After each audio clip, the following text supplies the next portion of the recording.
So the Ayatollah and the top generals in Iran are doubling down, saying that they can strike down the US carriers in the region. And I'm going to react to this insane propaganda video here in a second. You guys are going to want to stick around and see that. And then I'm going to do a hypothetical situation should Iran actually try to take down the carrier. So stay to the end of the video for that. But Iran's supreme leader just dropped another bombshell, and he said that they would send those massive warships straight to the bottom of the Persian Gulf. On X, Ayatollah Khamenei posted, "The Americans constantly say they've got a warship headed towards Iran. Of course, a warship is a dangerous piece of military hardware. However, more dangerous than that warship is the weapon that can send the warship to the bottom of the sea." And then his crony, his little buddy, the IRGC Navy commander, Brigadier General Ali Fadavi, went full throttle on state TV, and he said, "Let them bring all their carriers. Our missiles are thirsty and our waters are ready. The first American ship that fires a shot will never leave the region alive," is what he said. And then senior IRGC guys are bragging that they can turn carriers to scrap metal in under 7 minutes. They say that one precision missile does the job, and state headlines scream, "The Persian Gulf is the graveyard of American arrogance." This is all heating up right before the next round of Geneva nuclear talks. And then some breaking news out of the Trump administration regarding General Raising Cane. There's been a lot of talks, potential reluctance of war. Here's what President Trump said.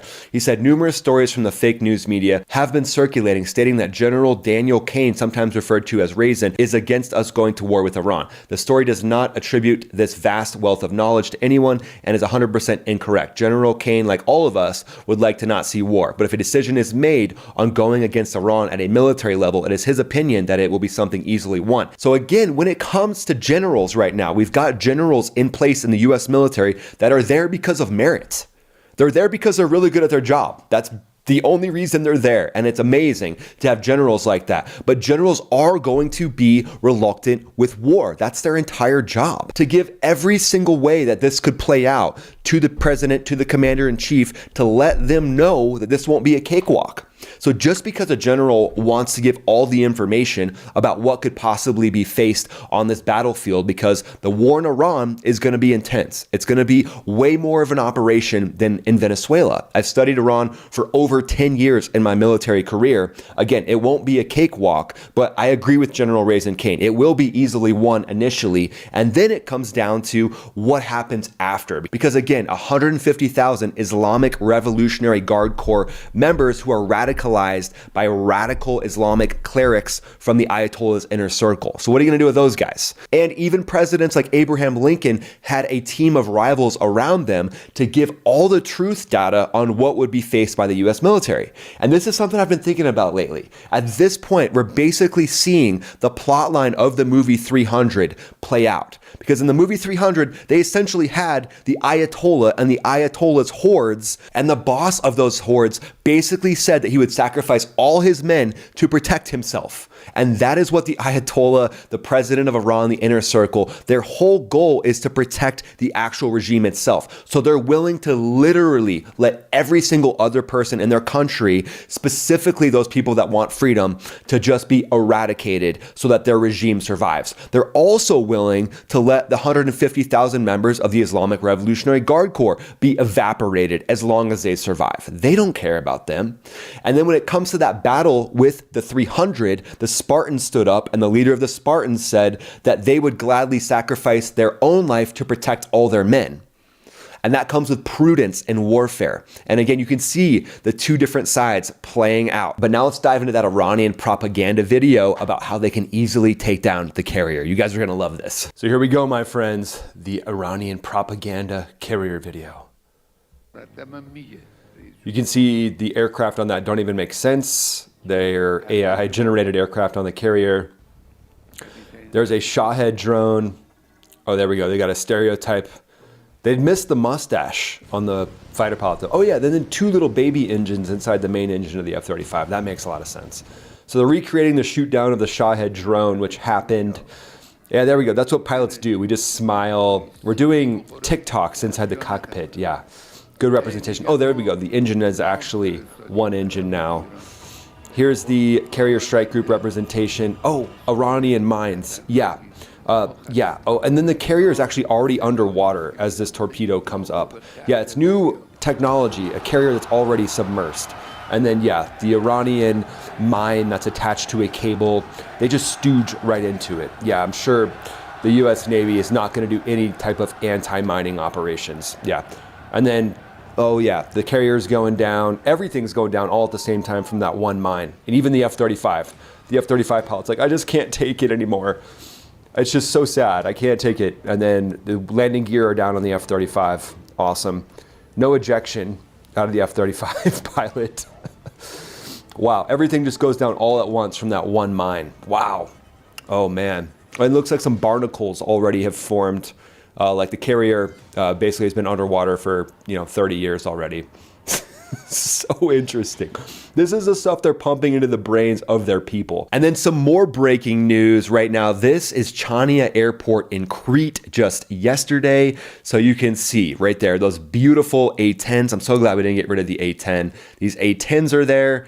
There's a C-17. Ooh, there in the background, you can see a C-130 and then F-35s, multiple F-35s. That's a KC-46 refueling tanker. So basically a little mini Air Force right there in Crete. I mean, that would be a nice location to be deployed to as well. More KC-46s. F-35's massive firepower buildup in the Middle East. This doesn't bode well for Iran. I don't think Iran understands. They think that they're going to have impunity to go in and strike a U.S. carrier, as we just saw in that propaganda video. Well, meanwhile, these little mini air forces have been dotted all around them. They're going to have a little something to say about that. And at this point, this buildup's got more tension than a couple that can't keep their hands off each other after an argument. Yeah, it's hot, but there's nothing healthy about it. Now let's break down Iran's playbook, because they're not bluffing entirely. They've built a real asymmetric force for confined waters, small places like the Persian Gulf, and that 21 nautical mile wide choke point in the Straits of Hormuz.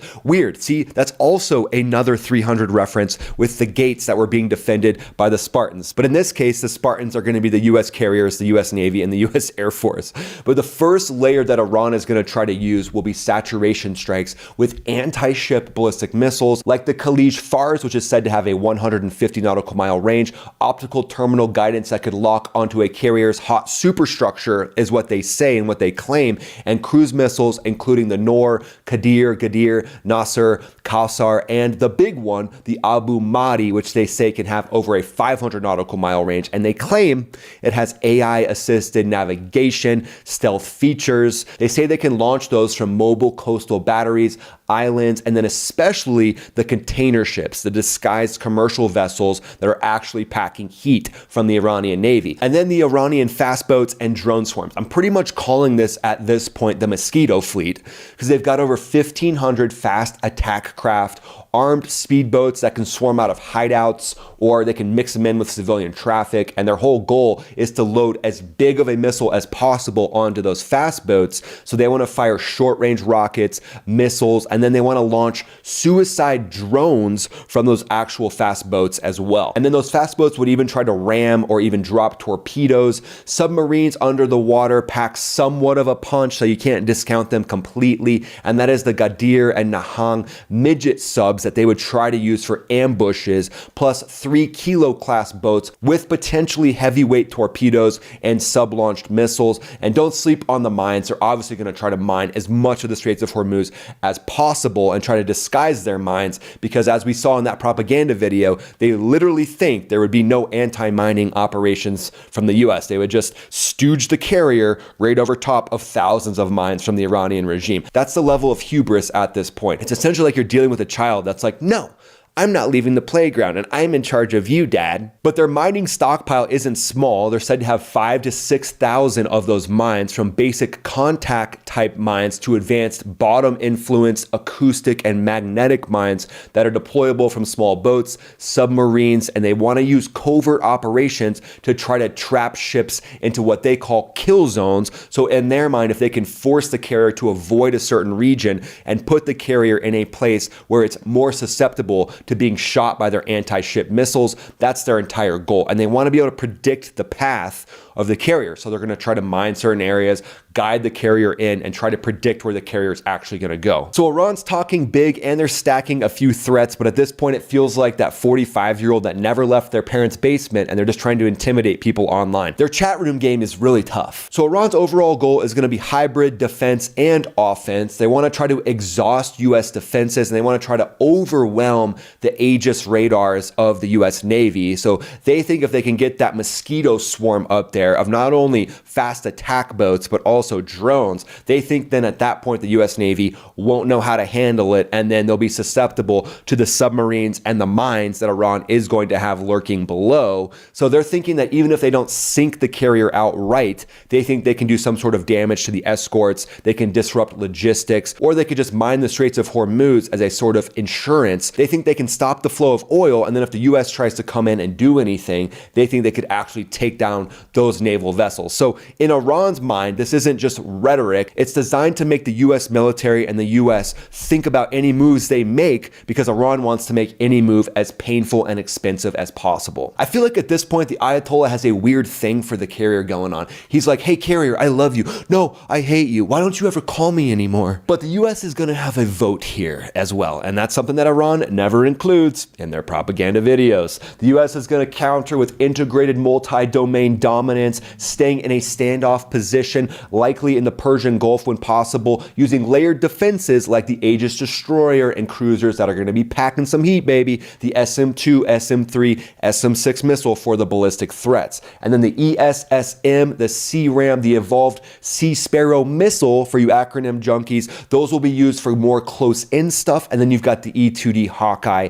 and F-18s and F-35s in the region as well. The E-2D Hawkeye can give that early warning of that mosquito swarm coming in, and then hopefully F-18s, F-35s loaded out with those anti-drones, APKWS, anti-drone rockets. Also, Strike Eagles in the region that could be used to protect the ship as well. Multiple sorties of F-15Es that are going to be loaded down with 60 plus APKWS rockets, slaying all day long that drone swarm, taking down that drone swarm, swatting them away, essentially like the F-15Es are going to be up there. They're going to be those electronic bug zappers, just bzz, bzz, bzz, taking down drone after drone after drone. And then you add that in to the power projection of the US Navy, teaming up with F-35s, and don't sleep on the F-22. So this is pretty sweet, seeing some F-22s blasting off. This was reported about an hour ago from the time of this video being released. 3 F-22s taking off from RAF Laken Heath. They say they're headed towards the Middle East.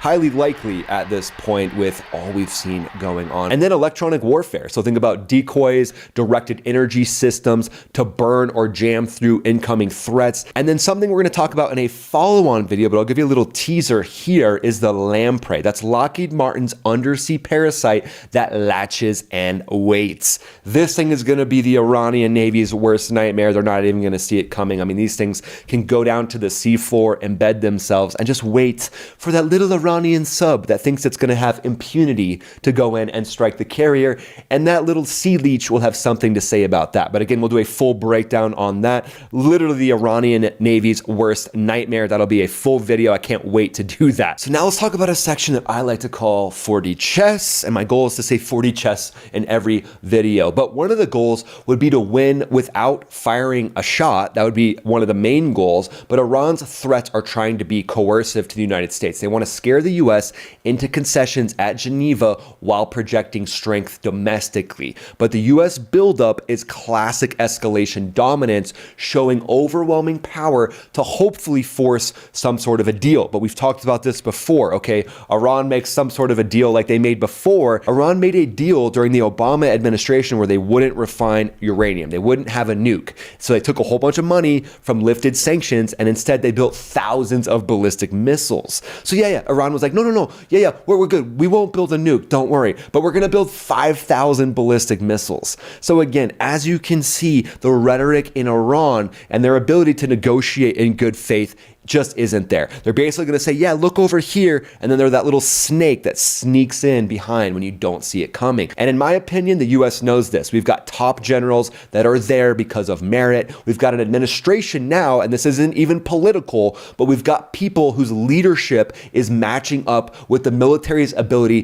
to enact shock and awe and professionalism on an enemy. And it's all based on merit. It's all based on how good are you at your job, and are you a warrior or are you not? That's the entire goal of the US military, to win wars. And I think we're in a position right now to not allow Iranian shaky negotiations to sway the US away from taking down a regime that has enacted evil across the world for decades. That moves us to the hypothetical situation, my friends. So let's say for some reason a limited strike begins. So a massive salvo would launch from the carrier strike group, from submarines, striking Iranian nuclear sites first and then taking down IRGC headquarters. You've got to take down a lot of the IRGC because most of them are going to be radicalized. At that point, what you're going to see is a salvo from Iran. Their mosquito swarms, their different missiles, their whole goal would be to saturate. So the main thing the US would have to do is deal with that saturation. You've got the Aegis system on the ships, likely some directed energy weapons, hopefully a lot of directed energy weapons in that carrier strike group, striking through, being interceptors